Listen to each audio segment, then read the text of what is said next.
Today my rise like the sunrise, my bright and my upright. No one can broke my vibes. I'm in no care who I fight, I know I criticize. I'm on the higher heights. So you can say what you want to and do what you want to. It's no concern to me. I come have my own vision, me dip on my own mission to rule my destiny. Oh, it's my day to do anything I want to. It's my time, and I'll use it any way I want to. It's my life, and I'm responsible for it. Good morning, ladies and gentlemen. What a way to start the proceedings. The words from this song, because me have my own vision, me depend my own mission to rule my destiny, resonate with me as I'm sure they do with you all. We followed our hearts, our dreams, and we are now successful in our own rights and spaces. And it is a path that everyone can choose to follow, your own destiny. Please join me and stand for the playing of the national anthem.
We also welcome our speakers, Dr. Olivine Burke, Executive Director of the Mona Social Services Community Film Project, UWI Mona Campus.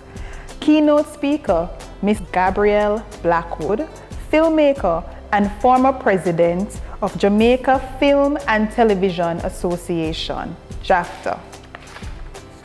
Ms. Elizabeth Goodley, Environmental Education Officer, Grace Kennedy Foundation.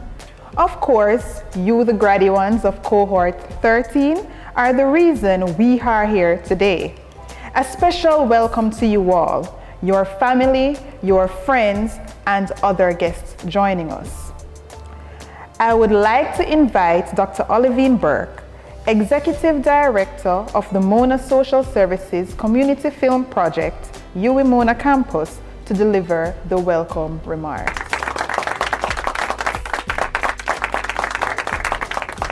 Good morning, everyone. Honored guests, members of staff, colleagues, our graduates, ladies and gentlemen, good morning and welcome. A graduation ceremony is always a special occasion.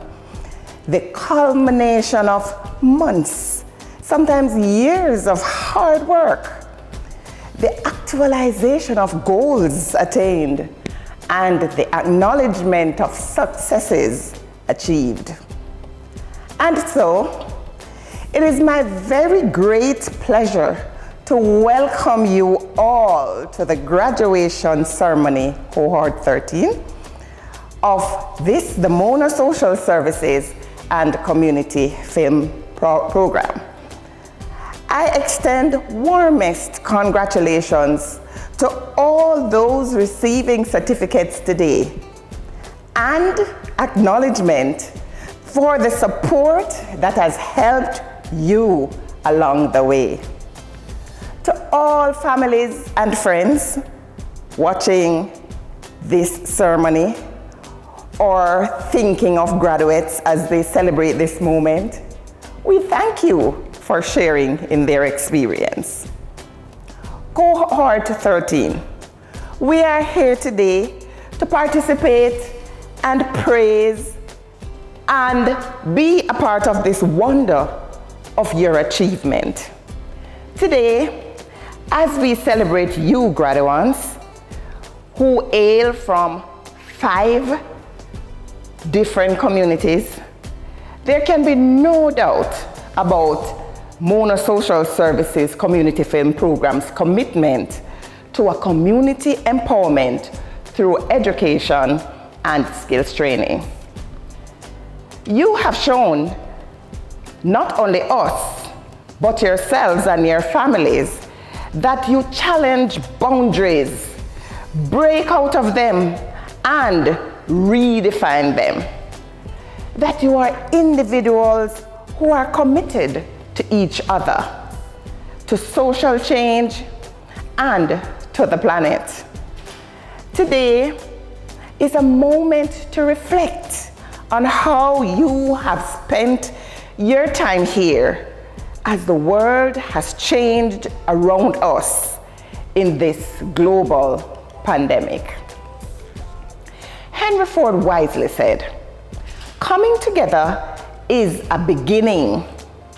Keeping together is progress, and working together is success." As we look back over the last few months, certainly there was a beginning, and thankfully there was also progress, and yes, indeed, undeniably, we have had successes. Some of you have braved illnesses and other personal challenges and even losses, but you have persevered. Today, we also remember those who are not here to graduate or to celebrate this achievement with us. But we will always remember. We celebrate you, knowing that as your journey begins, you will continue to serve and empower others in your own distinctive way. As I look at you, I see both great accomplishment and even greater hope. So, as you reflect on your journey at the Mona Social Services Community Film Program, on all that you have done here, on the learning and the leading in which you have engaged, my hope is that you will carry all of these with you wherever you go. That shaped by this education and your own values, transformed by the Mona Social Services and Community Film Program and your peers, inspired by all those who have gone before you, you will know great happiness and see progress in your endeavors, and that you will continue to be a force for good in this world. Graduates, I am indeed delighted to say congratulations, well done. Many thanks to you, Dr. Olivine Burke, for those heartwarming words. I now invite Miss Elizabeth Goodley to deliver remarks on behalf of the Grace Kennedy Foundation. Greetings. So it's over, and honestly, you're here, and that's impressive. Give yourselves a round of applause. I know that the past few months haven't been easy by any stretch of the imagination. I'm sure that if you reflect on it, you'll find that most of it has been a steady stream of exhaustion and frustration, with moments of fulfillment and enjoyment, the number and depth of which is dependent on whether you like audiovisuals or not. But regardless, you're here. So now I ask you, what's next? The KHEAM project at its core is based on ecosystem adaptation. That's a complicated term that means looking to nature for the solutions to help people adapt to climate change. It's about using the environment to help people and, in turn, using people to help the environment. But what does that mean for you? What does that have to do with you? Bear with me. I'm building towards some symbolism here. What's next is a scary question, and for many of you might sound redundant. You might be looking at me like, Mom, me have a job, or me have to finish school, so me don't know why you ask me that. And fair. I don't necessarily mean what's next for you in the upcoming months or year. I mean what's next for you coming out of this program. I don't want you to take this training as a box ticked on things you did and you have a little certificate now and it's over. I want you to see how you can utilize the things you learned in these months to create the future you want for yourself and your communities. Now that doesn't mean I'm telling you to become the next filmmaker or content creator or social media influencer. I'm telling you to get creative and leverage the growth you have gained to get to a place where your dreams are fulfilled. Your what's next will be answered when you reflect on this experience and find what you can use from it to help your future, and in turn, what your future can take from this experience to help you. That last piece, what your future can take from this experience to help you, is important because many people never reevaluate or specify their dreams. Oftentimes, it's just an amorphous idea in their head like, I want to be rich, which is fine, but what does that look like? And how do you get there? And who do you have to become to get there? Our dreams evolve as we learn and are exposed to more things because we evolve as we learn and are exposed to more things. So not only should you evaluate how this experience can help you get to the future you want, but also how the future you want has changed because of this experience. Because you have changed and grown. Seeing the metaphor now? So if you ask me what's next for you, the only answer I can give you is more hard work. The UE Community Film Project has given you this experience. It is now up to you to leverage it, to carry you to a future where you achieve all your goals. It is now all up to you, so no pressure. But I believe that the kind of people who are capable of persevering through the past few months have exactly what it takes to persevere to the future that they dream of. So as you leave us, I wish you luck when you need it, hope when your motivation is running thin, and determination when the doubts start to burrow in. On behalf of the whole Grace Kennedy Foundation family, I would like to extend our heartiest congratulations to the graduating class of the Audiovisual Training Program. Congratulations, we're all rooting for you. Thank you, Ms. Goodley. It is now my pleasure to introduce our keynote speaker, Ms. Gabrielle Blackwood. Gabrielle Blackwood is a Jamaican director and director of photography who has written, directed, and shot short films, documentaries, and commercials for the US, Canadian, UK, and Jamaican markets. Commercial clients include Clarks, Nike, Mercedes-Benz, and Apple Music. Gabrielle's films have been screened and won awards at the American Black Film Festival, Diversity in Cannes, Festival International du Film Pan-Africain du Cannes, La Film and Script Film Festival, Impact Doc Awards, Havana Film Festival, TNT Film Festival, Edinburgh Short Film Festival, and Gatfest Film Festival, amongst others. A recipient of the Geoff Evans Award for Excellence in Screen Production in New Zealand, she is currently in pre-production for her feature film, Kendall, shortlisted for a Sundance Lab, the Screencraft Drama Feature Writing Competition, and was the winner of the 2019 Caribbean Tales Big Pitch competition. Born in Jamaica, Gabrielle, who has her master's with honors and postgraduate diploma in screen production from the University of Auckland, New Zealand, is the past president of the Jamaica Film and Television Association, JAFTA, a co-convener of Women in Film Jamaica, and resides in Kingston as an independent filmmaker. Let us welcome her with a round of applause. Greetings, everyone. I'm happy and honored to be here to be a part of today's celebration. And even though we're not physically in the same space due to these unusual times, I'm glad that we can still celebrate in this way through the power of technology. Indeed, COVID has turned our world upside down, and it has definitely highlighted the brevity of life and the importance of making the most of the time that we have with the people that we have. It has also shown us how much we desperately crave and depend on human interaction, having been forced to sit still or remain in the same space for extended periods of time, which has been uncomfortable for most and life-changing for others.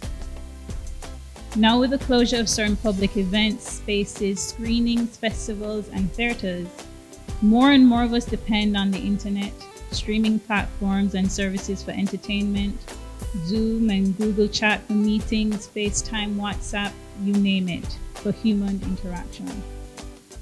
The last 2 years have forced me personally to become a bigger student of life, which I constantly feel, ironically, is a never-ending graduation. COVID made me more introspective. It has made many of us self-reflect, self-evaluate, self-recreate, and it has provided an opportunity for change. Similarly, when I think of filmmaking, I think of it as a lesson in humanity, a study, a discovery, and an explanation of human interaction, of our feelings, of our reactions to our environment, an understanding of how we want our audiences to feel, how we want them to react, how we would want our world to be, and examining human struggle and error and the things that make us tick. Perhaps during the lockdown, you discovered new hobbies. I know I did. Maybe you threw out old ones, learned new tricks, celebrated successes, created new careers, ventured into areas you never thought you would enter into. Maybe you never had an interest in that area, but due to circumstance, you've been forced to rediscover yourself, reassess your situation, and create a new livelihood. Even being asked to speak to you today made me reflect on my film journey, in particular when I started out. Perhaps you graduates did this program knowing you wanted to study film, or maybe you had a vested interest in the environment and its well-being. Maybe you didn't want to study film, or you had no interest in the environment and this was just something that you were trying out because it was new, and that's fine. Nevertheless, this bit of self-reflection for me had me thinking of the things I wish I knew 10 years ago, being 10 years into the industry. These 7 lessons I'm going to share with you, I wish someone had given me a heads up on before I went through them myself, but everyone's journey is different. And some things have to be felt, not taught. I myself almost gave up before I began, but more on that later. Lesson 1, be you. When I was about 6 or 8 years old, I would write short stories and I would live all of these fantasies in my head. I was a serious bookworm. And I used to go to the pantomime with my parents, and afterwards I would inveigle all my neighbors and my friends, and we would act out, these mini plays that I would put on for them. And I would act out, all these opening ceremonies that I would see in the Olympic Games. And if I wasn't doing that, I was fashioning wallets out of orange juice boxes. I was having fake conversations with my sister about the nearest shop or restaurant that we visited. And then we would impersonate all the grown-ups that we would see, all their mannerisms with attitudes and everything. And if it wasn't that, there was, the era of Ken and Barbie. And absolutely no one in my community was safe or immune to being called up to be playing a character. I remember Dandy Shandy and Chinese Skip were our flex. And I remember tying up our dresses and blouses and knots, creating fashion, and our driveway would be our walkway. And that would be our catwalk. But most importantly, nobody could outstyle me in the hairdo department. So Barbie lost all her hair, but I digress. The point is, these were the ways I expressed myself creatively when I was younger. But I was very introverted and quiet then, which had its downside. I remember being called antisocial when my head was in a book, or being teased for being too quiet when I would sit and observe or listen to people. I just always expressed myself best when writing, or what I didn't know at the time was directing, or reenacting something I'd seen or heard somewhere. This was just me. But being made to feel self-conscious of who I was innately delayed a lot of what I dared to venture into creatively and professionally years later on. I wish now that I was bolder earlier in my professional life, especially when I needed to showcase my creativity in the best way. But I held back a lot, especially when I went away to film school, because filmmaking in Jamaica at the time was so unrealistic, and I allowed that imposter syndrome to set in. We also had a thing, and we probably still do in Jamaica, where we believe that anything foreign always seems better. And I realize now that I carried that mentality with me in my first year of my master's program when I went overseas. I felt out of place culturally, yes, but I also felt like a fraud amongst others from other countries who seemed to know what they were about, especially as I was the youngest in the group.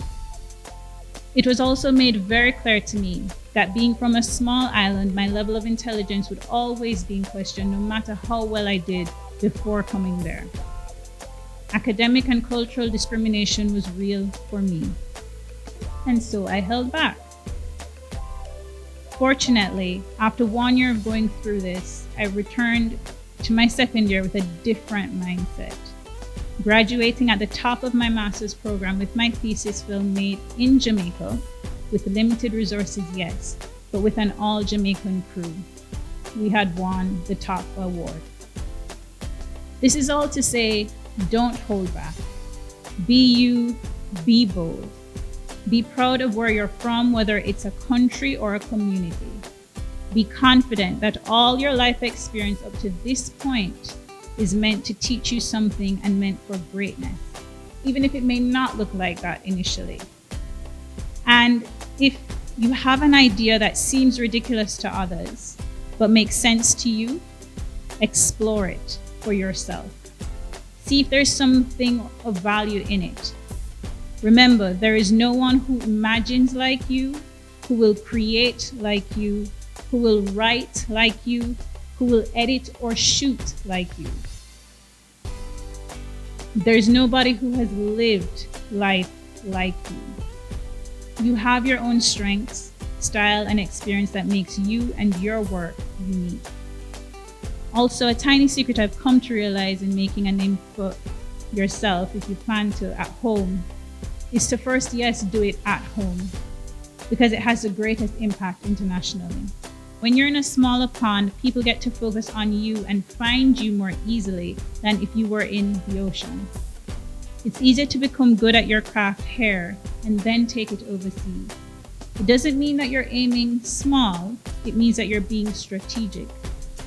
People overseas like different. And when they reach out to smaller markets, they will ask for the best in that market.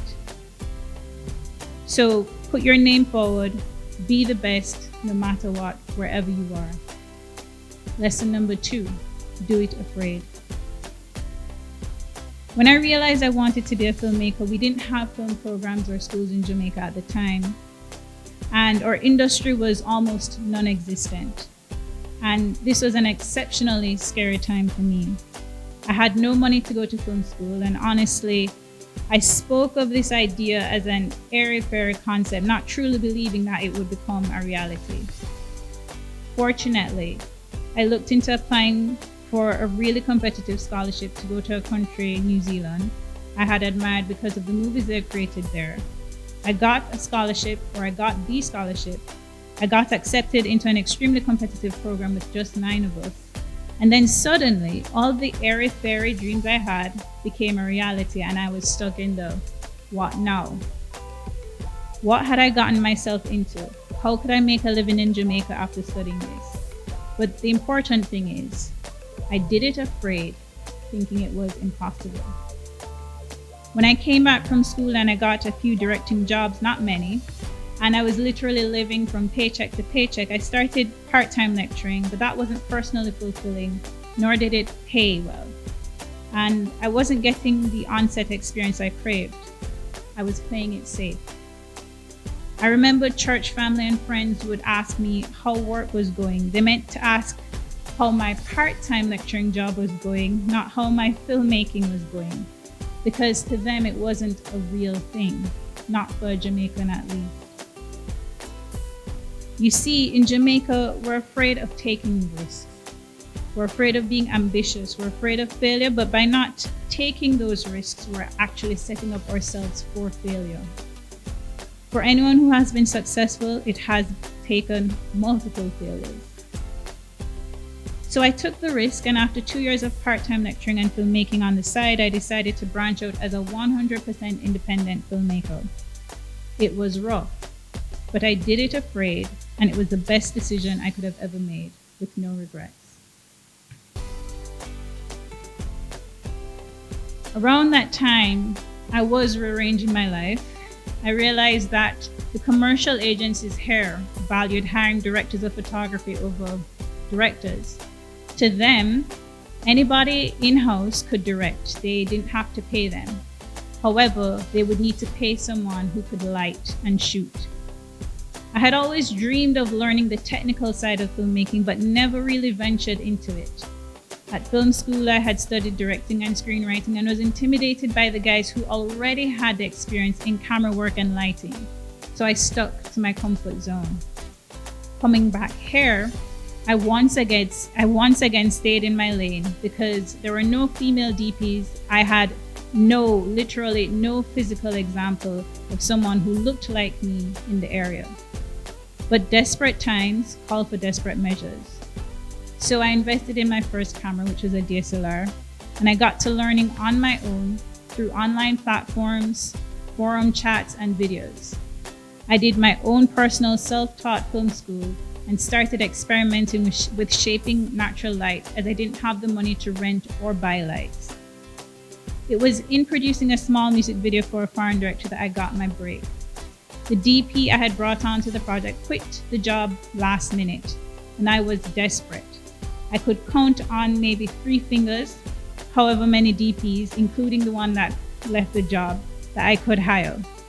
I also wasn't super familiar with the industry back then. So I told the director I would shoot the video, not letting on that I had absolutely no confidence in what would happen come shoot day. But I did it, and I did it afraid. Lesson number 3. Be your own cheerleader and invest in yourself. In a field that isn't seen as your typical profession, a lot of times you have to be your own cheerleader, especially as a freelancer. When jobs are few and far between or non-existent, reality can be demotivating, and a lot of patience and faith is required. Even more so is believing in the vision and dream you have for yourself, and that others may think it is futile because it's film. As a freelancer with ad hoc schedules and no set rhythm in time, it's difficult to self-motivate or self-discipline. So creating a world of time management and structure for yourself is paramount.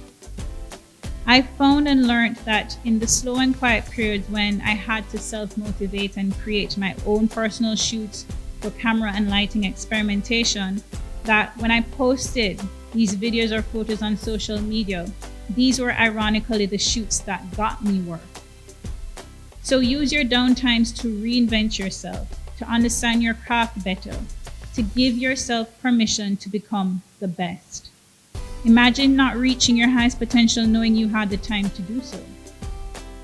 We only have one life, so make the most of it. invest in yourself. No one's going to invest in you unless they see you investing in yourself. Up your own game. You are your own competition. You are also your own opposition. You have a choice, and you are your most valuable player. Give yourself permission to exceed what you see for yourself, as you are responsible for your own growth and mindset. You are also repeatedly what you do. So build a habit you actually want. If you don't exercise those muscles, they won't get stronger, but it will get easier once you repeat what you practice. All that said, being your own cheerleader does not mean overhyping your work. Allow people the freedom to analyze your art. Lesson 4. Create and keep boundaries and know your worth. After building a reputation and working in the field, I noticed that clients would pay me less than my male counterparts. A part of that was my fault. I was asking for less when I had a portfolio that demonstrated that I was just as good or better. I just lacked the confidence to ask for what I was worth. Time and time again, I also had clients trying to ball down my rates when they would not do so with my male colleagues. So I started to say no to some jobs, to some discounts, and I created boundaries with the clients I knew were just being cheap. When you don't settle, people respect you and your work even more. It's not being difficult, it's knowing how hard you've worked, what you have, and what you bring to the table. I also then had another lesson to learn, which was when to say no and when to say yes. Lesson 5, take a breather.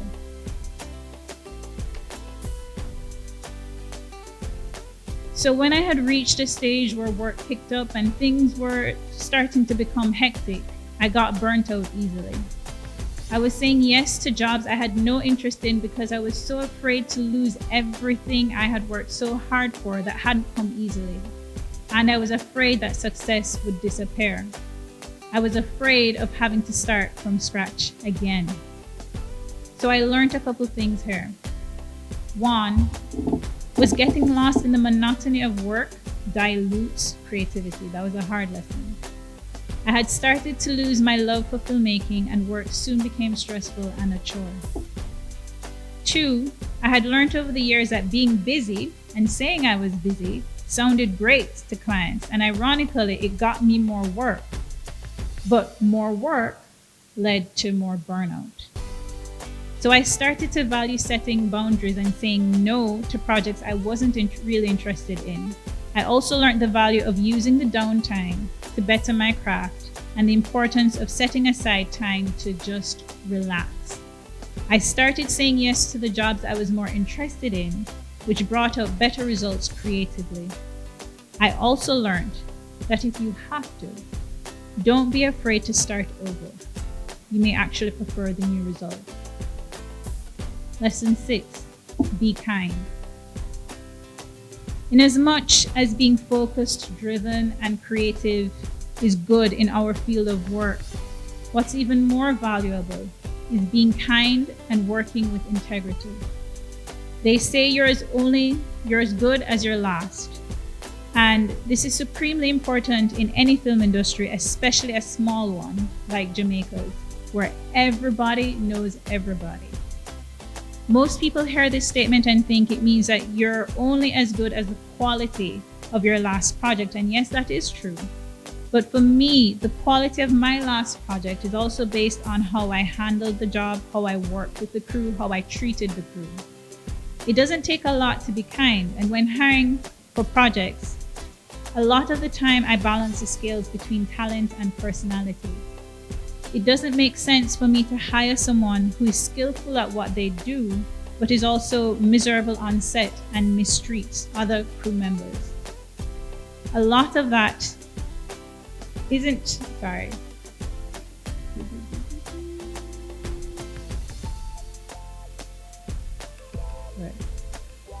It doesn't take a lot to be kind when hiring crew for projects. A lot of the time, It doesn't take a lot to be kind when hiring crew for projects a lot of the time, as I balance the scales between talent and personality.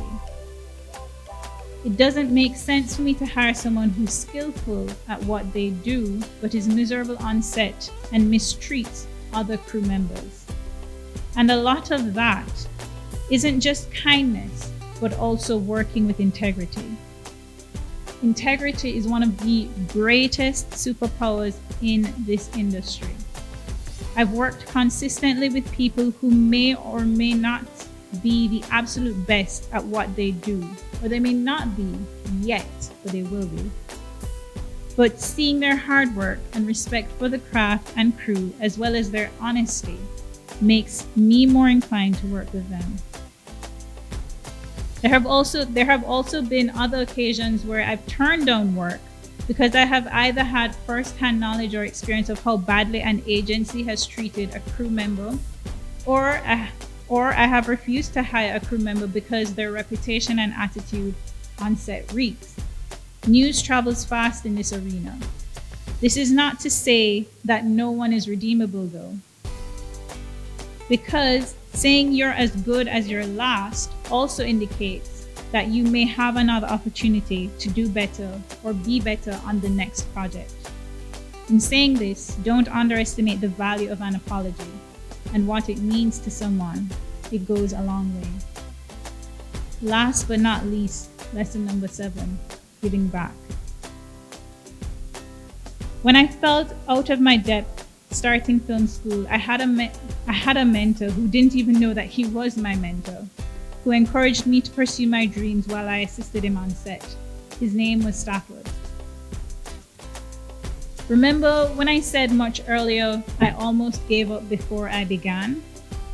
Well, right before meeting Stafford, which was before film school when I wanted a lot more experience, so I wouldn't go in, empty-handed, I had volunteered on a feature film set here in Jamaica and had the worst experience I would wish on no one.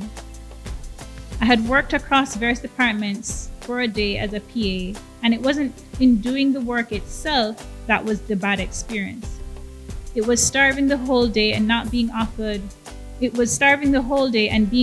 people's leftover lunch as a meal because I wasn't important enough on set to be fed as a volunteer. It was working in one department and hearing the head of the department talk badly about a colleague in another department only 6 feet away. Then working in that department and hearing them badmouth someone else. It was also watching people get high on set while working, and it was a lot of things I did not want to be a part of. It was very toxic. And so I was ready to give up before I began. However, it was Stafford, who happened to be shooting an NGO project I was line producing, who unconsciously became my mentor. He showed me a different side, a different attitude to how the business could be done. And I vowed from then on that my sets would never treat anyone the way that I felt on that first official shoot. Stafford showed me it didn't have to be the way that I had experienced it the first time. That filmmaking could be hard work, respectful, and fun. Unfortunately, Stafford died after my first year abroad, but it was his kindness and willingness to help me that deeply impacted how I worked in the industry afterwards. To this day, and when I'm not too busy, I try to keep up with the requests of anyone who wants to meet up because they're just starting out and want to learn a bit about the industry or the craft, or want some form of mentorship.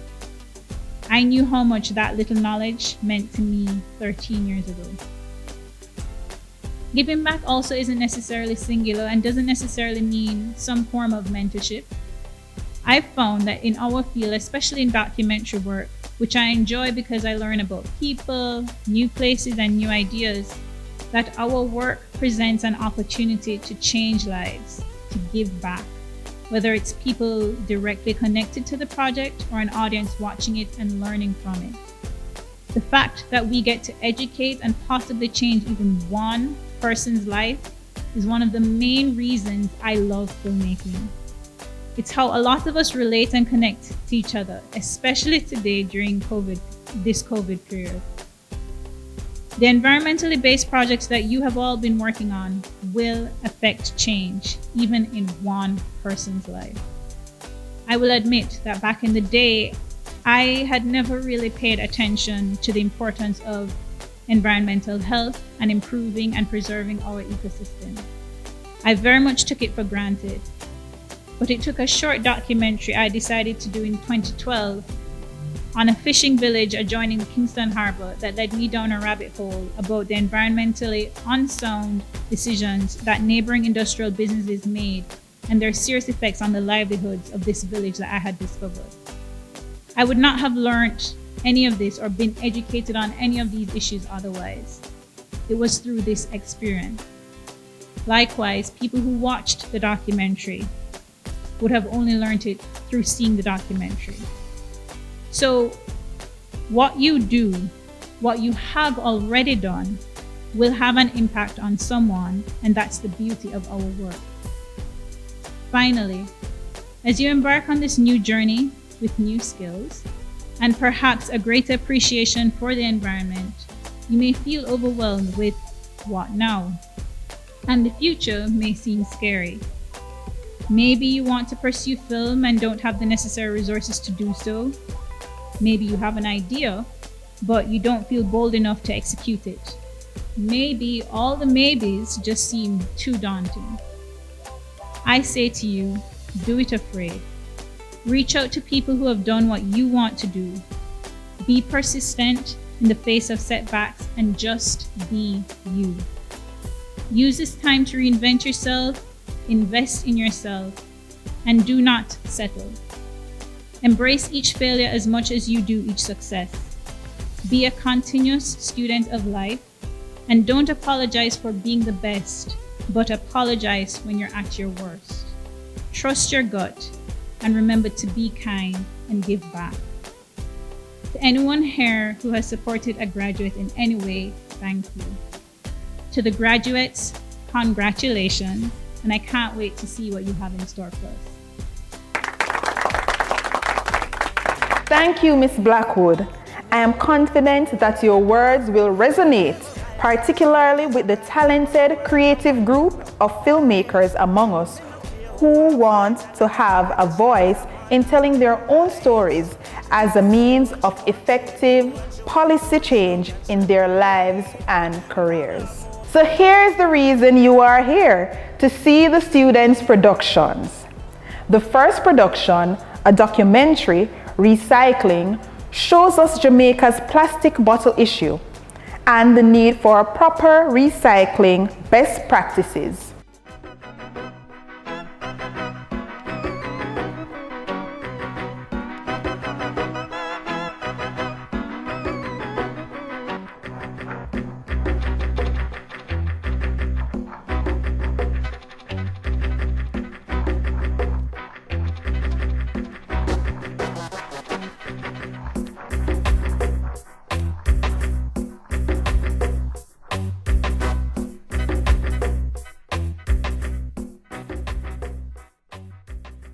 We have a huge problem with the improper disposal of plastic waste. In particular, plastic drinks bottles. When you toss a plastic bottle outside, out the car window, or you're walking down the street and you fling it on the sidewalk, you are creating a problem that has the potential to be there for 1,000 years. If it were your own literal backyard, you wouldn't drink and then just keep tossing the plastic bottles in your own backyard. And so we need to think of the entire island as our backyard. Those bottles eventually end up clogging up drains, clogging up gullies, and to the extent they don't clog up the drains and the gullies, they end up in the sea and they break down into small particles. They wash up on the beach and look ugly and get in the way, and they are eaten by the fish, and ultimately when we eat fish, they end up in our bodies.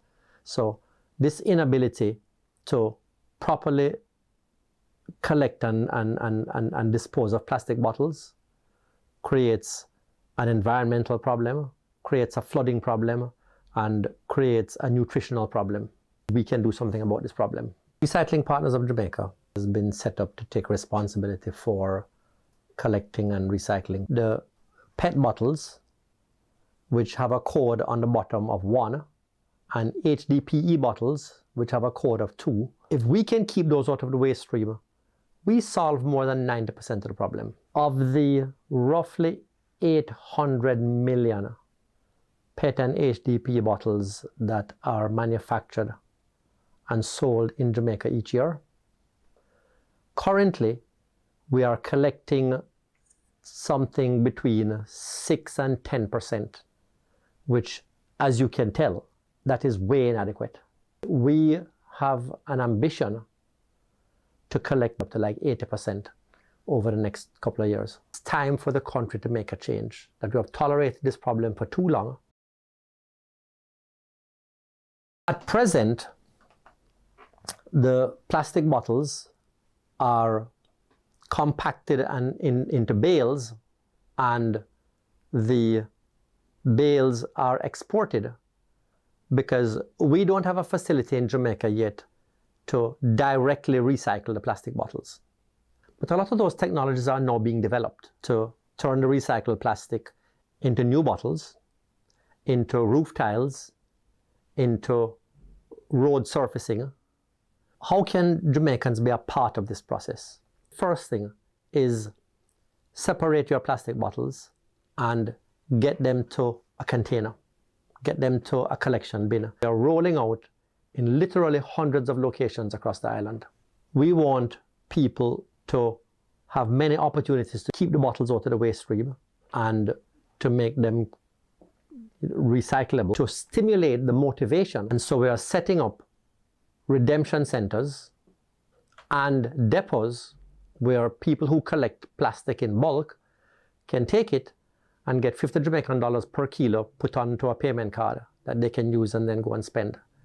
Now, this presents an opportunity not just for individuals to be able to monetize going out and picking up the plastic bottles and taking it to a redemption center, but it creates an opportunity for institutions that can galvanize their own communities to be part of the fundraising effort on their behalf and request a bin for your business or your institution. And one will be delivered and collections will be arranged. You can deliver it to the depot if you want, or you can ask RPJ to send a truck and to clear your bin. One of the difficulties that we have in getting people to pay attention to the environment is that people think of the environment like they think of another planet, like they think of something that is distant from them, that they have to do a favor for. This thing we call the environment is all around us. It is our sidewalks and our drains and our gullies and our backyards. That what we are looking after is our own space. That environment is their own space. And once you appreciate that, you realize that you really have an obligation to look after your own space. Recycling partners of Jamaica. Yeah, we got to make a change, and we have to do it now, can't wait for later. We put plastic in its place, and we all can agree that will be safer than in the gullies and in the drains. Recycling partners of Jamaica. We put plastic in its place, yeah, the place of it clean. PET, the top of the ethylene. HDPE, buckle of it get screen. Baby to granny, everybody roping. Yeah, we got to go green, you know what I mean. See the sign from the bin, if you drop it in through car window, you flick, that another thing. And we don't want no garbage in this game. No, we handle it and bug them, I know the same. So listen up, Jamaica, I'm saying it's time to make a change. Recycling. The second film, Jalani, tells the story of fisher folks' protest against improper disposal of garbage along the beach.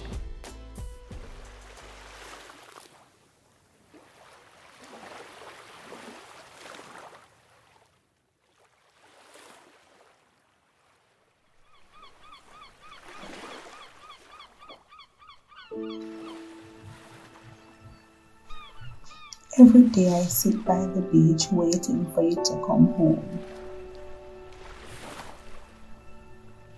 Everyone thinks I'm mad. Even Mom.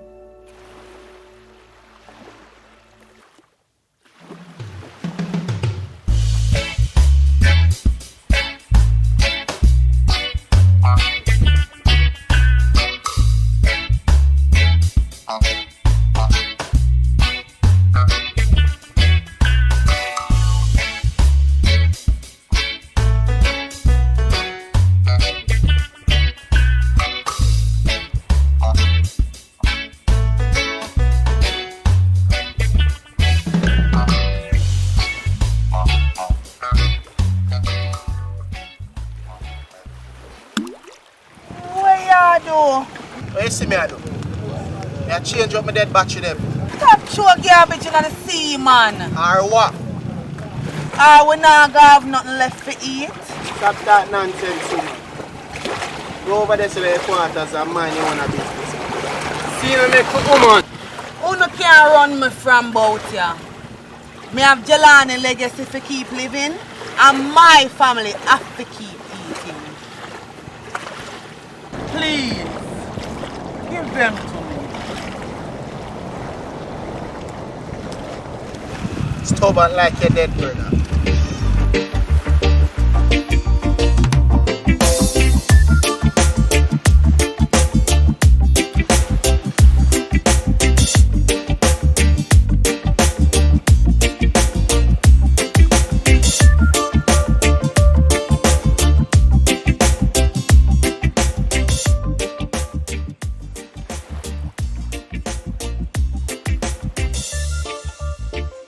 All them dead.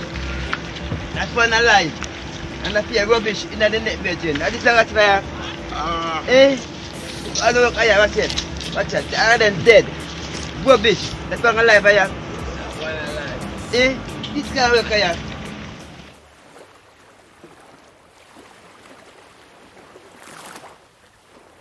Since you have been missing, the beach has gotten worse and the fish are suffering. I know you lived for the beach and it hurts to see it so dirty.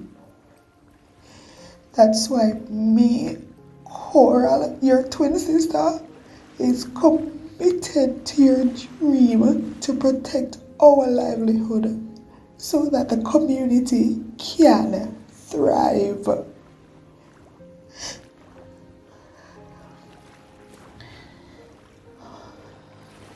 Tomorrow, I will be here. Same place, same time.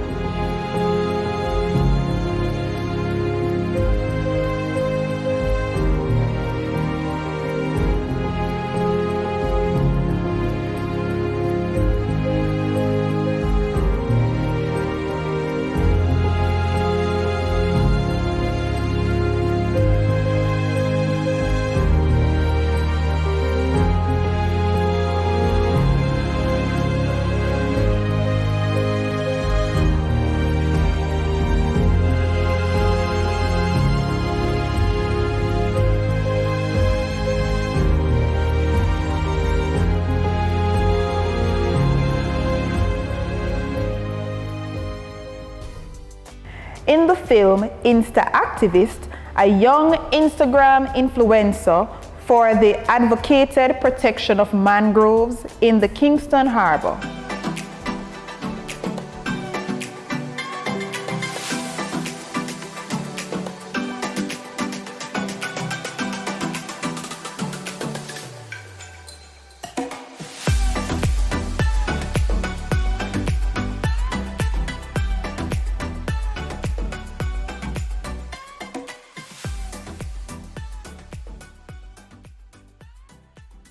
Auntie!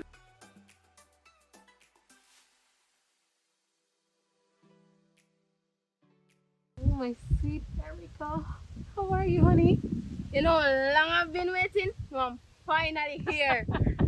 Let me see. I've been working here 6 years now.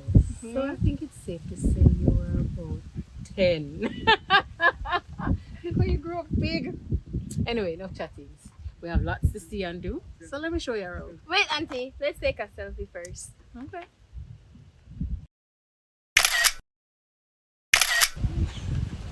Alright, let me take one of you. Go over by the side.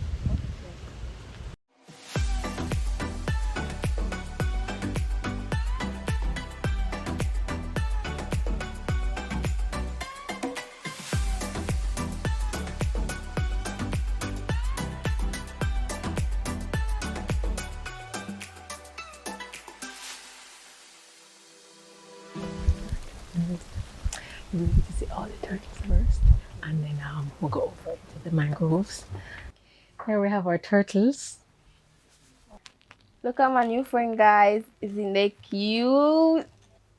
We rescued all of them. See that one right there? He was lost on the road. The others would have suffocated if we hadn't found them in time and saved them. You know why? Turtles love jellyfish. And when they see the plastic bag in the water, Them think of food? exactly.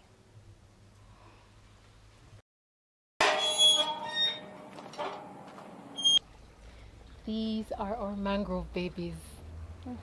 We nurse them here and transplant them to the forest when they're strong enough. So we're gonna do this summer? Let me see. These look like they might be ready to plant soon. Oh. Well, Auntie, when are you going to take me to the mango forest? Remember you telling me how much about them? How about now? Right now.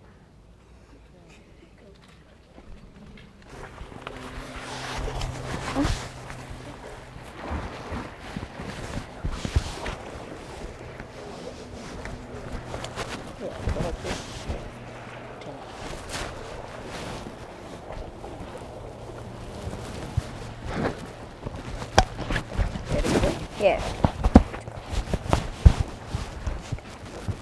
Auntie, look on them new followers there. Come pay the was. Good.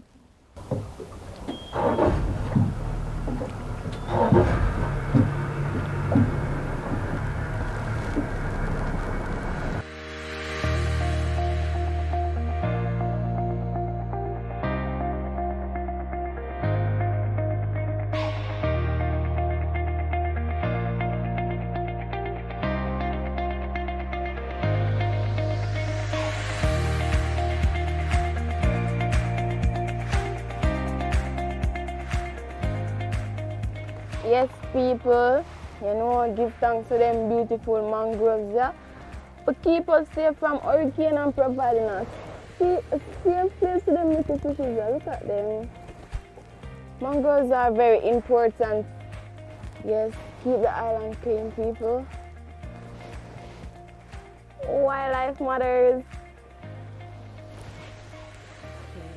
Alright, next up, Refuge Key.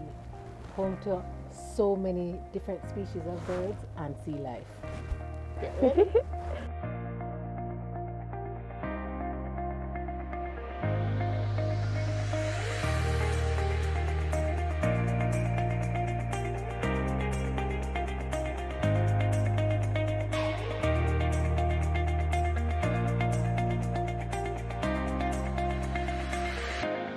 Auntie, can I go see the birds? Just be careful. Okay. Auntie, what happened here? Unfortunately, this is what we really have to deal with. When it rains, garbage built up in the gullies get washed out into the sea, and a lot of it ends up over here, to the detriment of the entire ecosystem. Look at that dead bird. It's really sad. You know, we did a major cleanup just a few months ago, you know. Collected tons of trash. Oh, you should have seen how beautiful it was. And all the birds multiplied in the natural environment. But it wasn't long after it all came back. We'll have to cut it from the source. But how?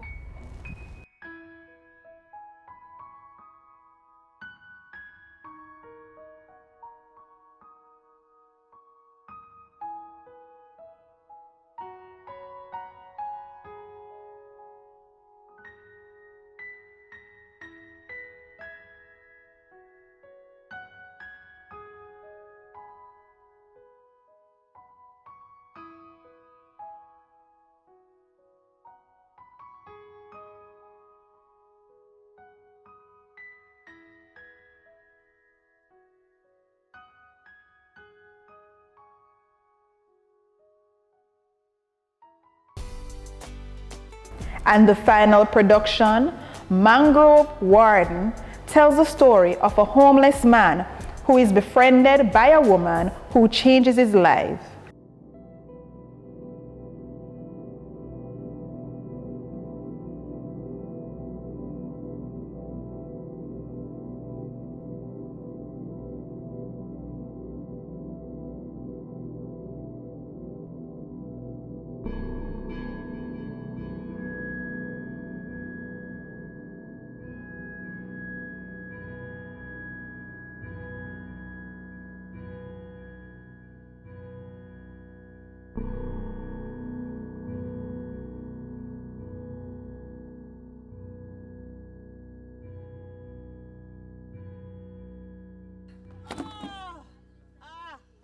Oh gosh.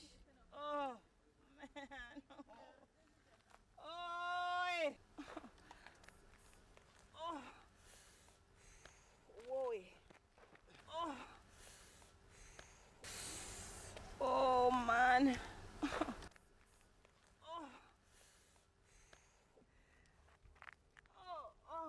Oh man. Oh. Oh Lord.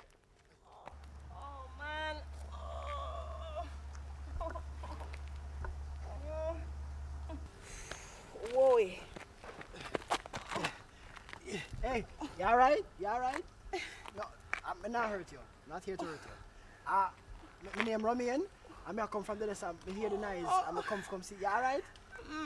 We're hurt. We're hurt. You can stand up. Me help you. You can. Easy, easy. Oh Lord. Easy. Oh. Oh, these mangoes. Whoa. Oh. Gosh. Oh.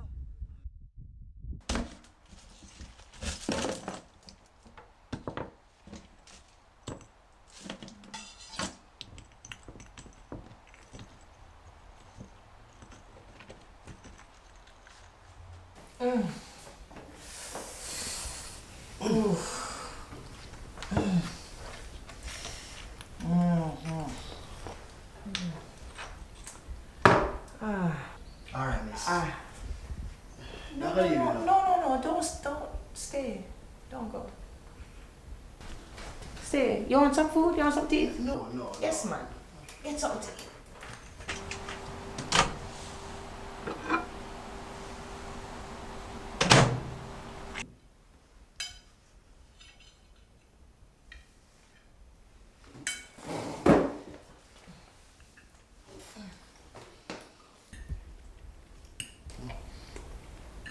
Sabe fumar minha vaia, sua, a minha boa.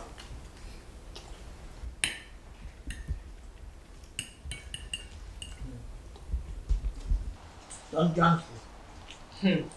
It's Shirley. You know, I could do with some help around here, you know. It's what to do around here. I'll show you. These are the mangroves. Mangroves are seawater trees and shrubs that grow in low oxygen soil near the coastline. Let's go. Oh. Oi. Oh. I love them, you see? I love them because they protect us from hurricanes. They provide a safe haven for the species, and we're going to plant these over in here, and when they grow, yes, you can hold some. Yes, you can have a few. My husband and I were wardens for Kingston Harbor for many years, decades. Back then, we established a fish sanctuary. That's like a no fishing zone. We used to patrol the area together to enforce the sanctuary rules. We even teach the fishermen and the neighboring communities the importance of taking care of the environment and how fragile the ecosystem is. I dedicate my life to replant and rebuild the mangroves. You been to the mangrove forest? No.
This is one of our mangrove restoration projects, and this is what we have to deal with, you know.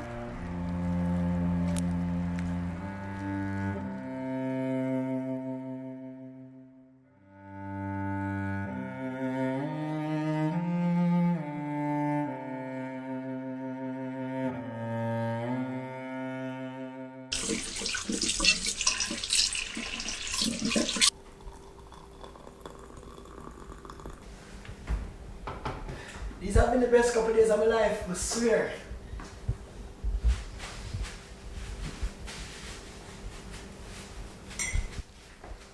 Thanks for taking the chance on me. But learn more today.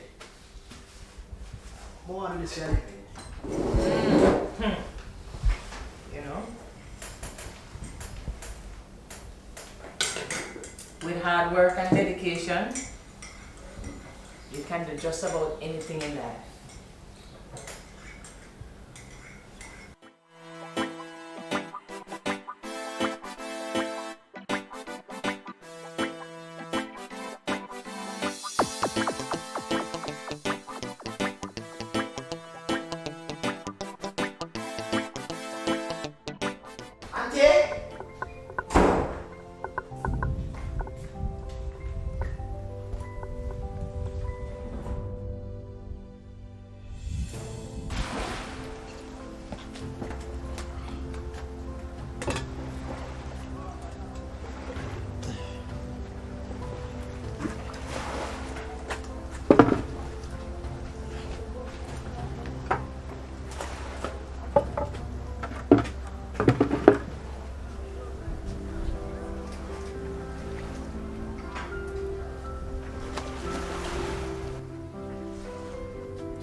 For you? Yes. Yes, my son. Put it down, try it down. Very handsome. You make a fine water. Yes.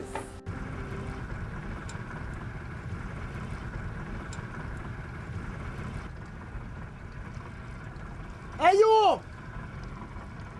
You can't fish there, protected area. Thanks.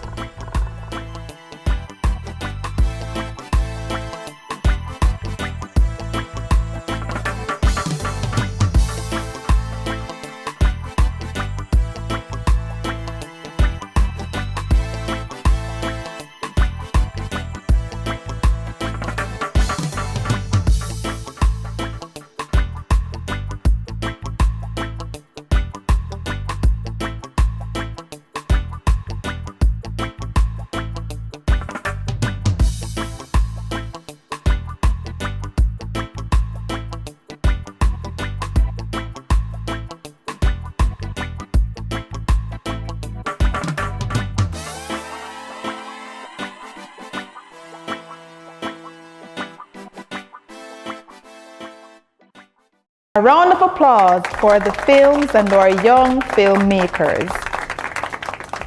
As you saw, these films were all based on an environmental theme that shows the effect of our human-to-nature relationship under the Kingston Harbor Ecosystem Adaptation Measures KHEAM project. We will now proceed to the presentation of certificates to the graduates. Zakaria Blackwood.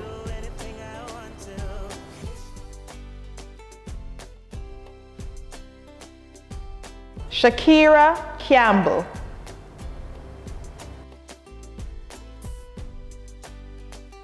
Karima Charrington.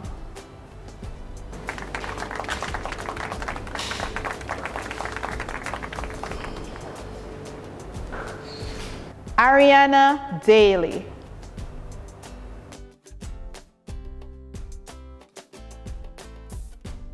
Tashage Doman.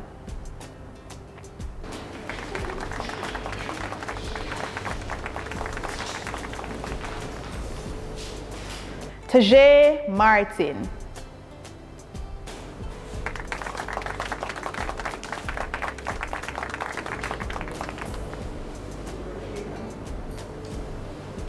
Imani Muir.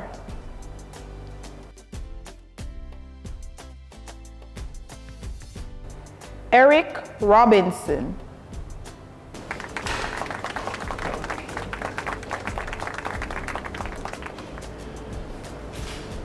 Delroy Fletcher.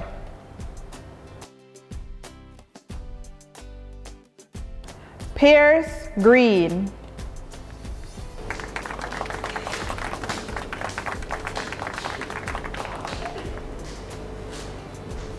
Antoinette Harris.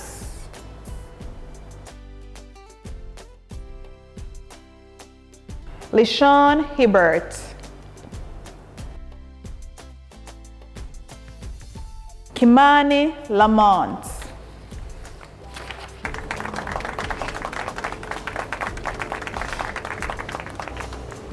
Janelle Shaw.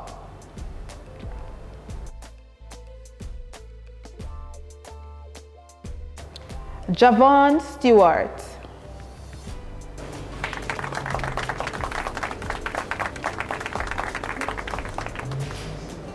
Kishawn Thompson.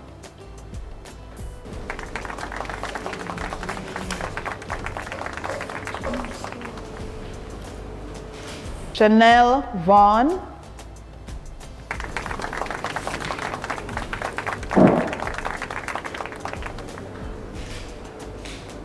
And last but definitely not least, Philip Watson.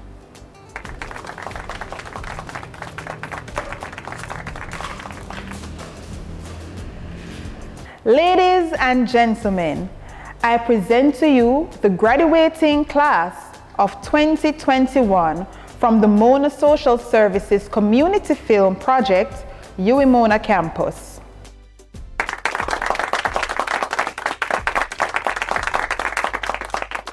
As you can see, all the films screened today are environmentally focused, with the hope that citizens of this beautiful island we call home will understand the important role they play in the protection of our natural resources and habitats, thereby protecting our own livelihoods.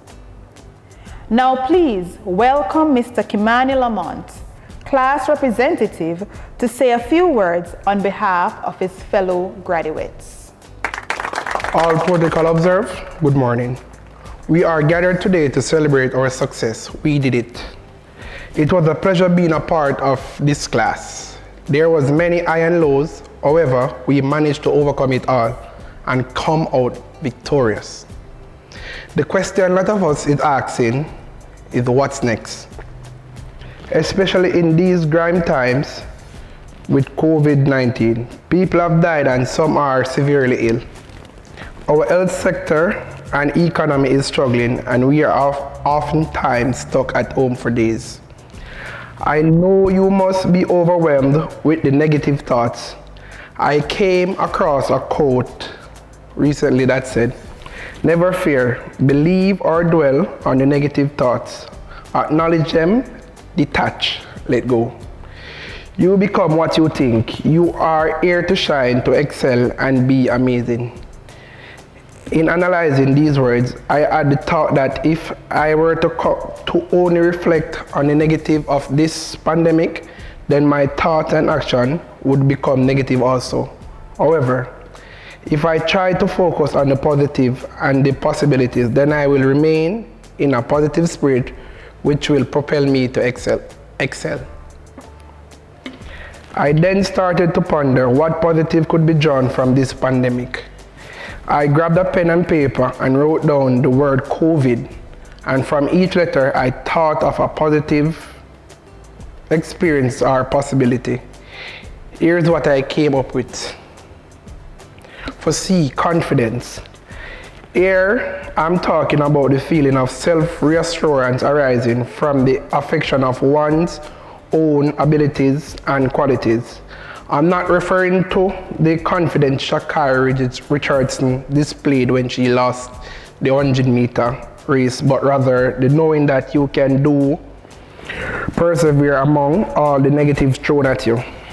For example, I can recall one day in class where we had some we time. Should say all the classmates should come together and do something. So there is a specific female in the class that can sing, but she is very, very, very, very shy. So I was there sat in and I was singing with her. Bear in mind, I can't sing. So I was singing with her, and from there on, she sang in front of the class for the first time.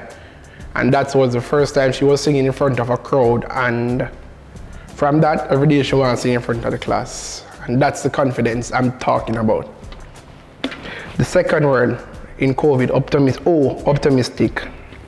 The Oxford Dictionary defines optimistic as expecting good things to happen or something to be successful.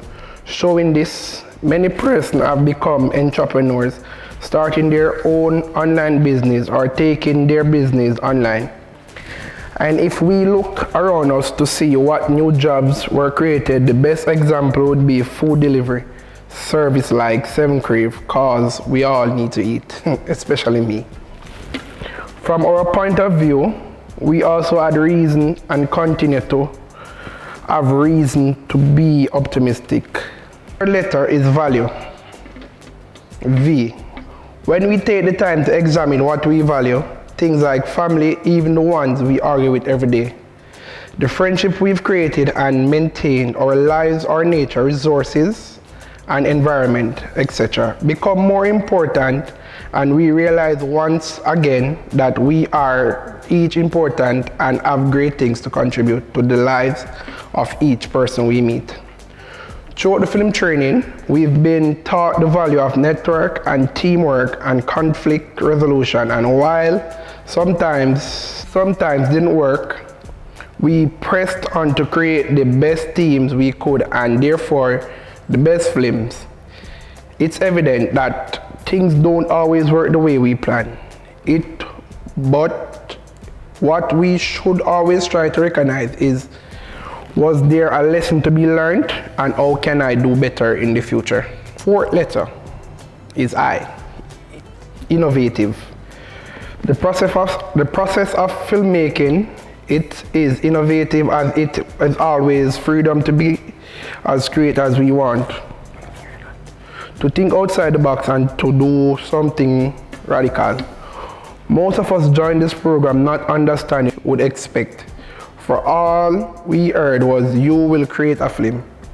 For others, it was, we will provide you with a stipend, and we said yes. Yeah. But after orientation, we were taken step by step throughout the process of filmmaking. After orientation, we were taken step by step throughout the process of filmmaking.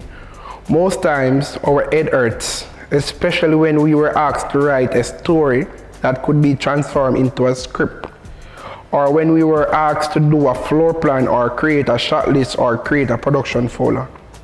Not to mention the editing. But we weren't left alone to do these. We had our instructors and project coordinator. We were always encouraged to think outside the box, as we were filmmakers in the making, with the hope that we would add value and new ideas to the Jamaican film industry. The last word of COVID, D, daring. Adventurous or assiduously, bold in Jamaican terms, dry eye. We need to get into the habit of thinking we can do anything and nothing is too good for us to do or to achieve. Some of us did not make it to the end of this program, and I believe that one of the reasons could be they weren't daring enough to see that they could do better and achieve more. For those of us who are graduating today, make me pack the collar. You do good. Congrats. I leave you with a food for thought by John Williams. You must remember what you are and what you have chosen to become, and the significance of what you are doing. There are war and defeats and victories of the human race that are not military and that are not recorded in the annals of history. Remember that while you are trying to decide what to do, I am Kimani Lamont, and it was my pleasure speaking on your behalf for you today. Congratulations on our achievements. Thank you, Mr. Lamont. We understand that this was not an easy journey for you, and we are very happy that you persevered during these capricious times. Not all of you will continue in this field. However, we know that with the skills you have learned in film and other areas, that wherever you go, you will continue to strive to achieve your goals. Congratulations to each of you graduates for successfully completing this training course. We look forward to seeing more of your work in the future, particularly in the GATFest Film Festival 2022 staging. At this time, we thank our sponsors and partners who made it possible for us to have this cohort.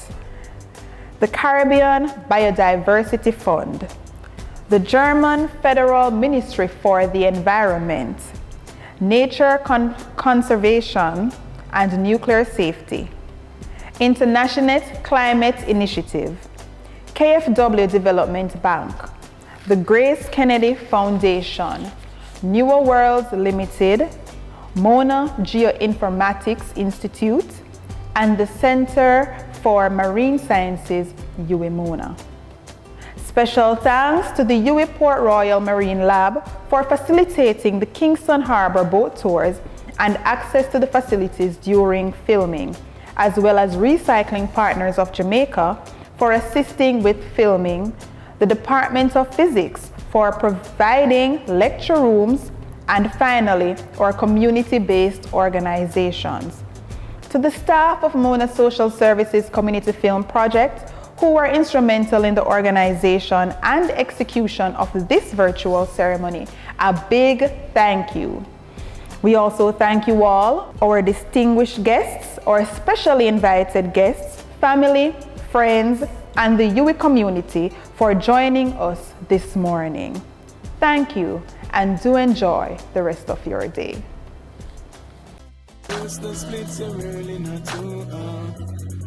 When I ask you, you make me laugh. When me tell you some can't, you tell me some smart. Separate my heart with see your answer. When the preacher pray over your body that day, so me know me lose a friend. It hurt me to my heart, life won't be the same.